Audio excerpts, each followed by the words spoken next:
Les génies scientifiques, le télégraphe. La communication a toujours été primordiale car elle donne accès au pouvoir, au savoir et à la connaissance. À la fin du XVIIIe siècle, dans une France en plein bouleversement politique, la création de moyens de communication rapides ne pouvait qu'avoir lieu. Ainsi débuta l'histoire des télécommunications avec l'invention du télégraphe, première machine de communication à longue distance. Demandons-nous alors ce qu'est un télégraphe.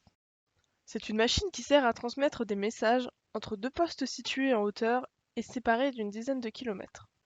Il est inventé en 1794 pendant la Révolution française par Claude Chappe, alors que l'instabilité de la France la rendait vulnérable face aux pays étrangers. Le besoin de communiquer rapidement était donc nécessaire. Ce premier télégraphe est ce qu'on appelle un télégraphe optique. Il est composé d'un mât et de deux bras articulés. Ces bras sont modulables de manière différente pour chaque symbole que l'on veut transmettre. Pour communiquer un message d'un point A à un point B, chaque relais reproduit le schéma de son voisin. Pour cela, le message est intercepté par des guetteurs, qui observent le télégraphe à la longue vue. Et ensuite, ils reproduisent le message manuellement. Un seul problème bloque cette communication. La météo. Pendant les jours de pluie et les jours brumeux, la communication est impossible car il n'y a pas de bonne vision. Ce système se popularise car les messages vont alors à la vitesse de 130 km/h. C'est pourquoi, en 1840, le réseau représente en France environ 5000 km de lignes, dont 534 postes et 8 lignes de communication principales comme entre Lille et Paris ou entre Paris et Brest. C'est en Algérie que les dernières lignes sont installées.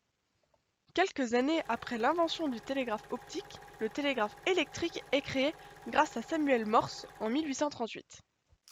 Il dépose un brevet sur le système de Morse. Ce système consiste à envoyer des signaux longs, représentés par des traits, et des signaux courts, représentés par des points, à l'aide d'un petit appareil qu'on nomme pioche, sur laquelle on appuie plus ou moins longtemps pour fermer et ouvrir un circuit électrique, et donc envoyer un code. Pour récupérer le message à l'autre bout de la ligne, les signaux sont soit réceptionnés sous forme sonore. Dans ce cas-là, quelqu'un réécrit le code reçu en l'écoutant, ou bien sous forme écrite. Alors, un électroaimant est activé, qui grâce à l'impulsion électrique, attire une tige métallique qui vient perforer le papier.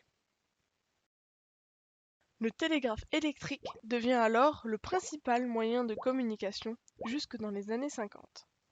Il laissa sa place à des inventions plus récentes et plus efficaces qui se démocratisèrent comme la radio, le téléphone, la télévision et de nos jours, Internet et la fibre.